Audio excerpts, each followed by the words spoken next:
6 megawatt system soon, which can again be put into parallel, a 5 megawatt or a 6 megawatt kind of a high power solution. So currently, this is the single biggest charger that we are having all over India right now. Another way to produce is, in a distributed manner. For example, take this entire sector, for example, it can have a microgrid kind of a renewable solution.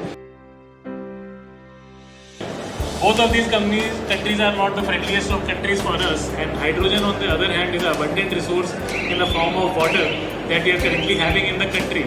So it makes sense on a national level to subsidize this thing, to encourage these things and to become a world leader in these things, because as we are speaking, almost billions and billions of dollars are being spent on the research all over the world, especially in, I would say, the United States and in the Europe region, many billions of dollars. So what is green hydrogen? Hydrogen, we are all familiar with the basic concept that there is an electrolysis process. Electricity is applied which splits the water into hydrogen and into oxygen. That hydrogen is used for hydrogen purposes, oxygen for oxygen purposes.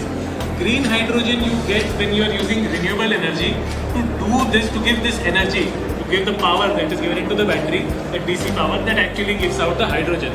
So any kind of renewable energy, any kind of green energy used for the production of hydrogen is actually giving rise to the term green hydrogen production.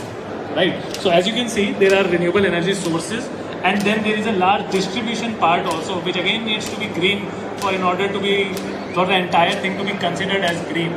And just I would like to tell one more thing here: the electric vehicles that you're all seeing today. So basically, when you are charging with the grid, you're basically putting coal into your vehicles.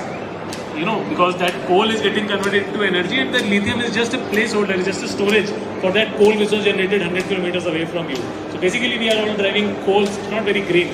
So green hydrogen is basically that entire utopian concept that there is no pollution everywhere, everything is running on hydrogen.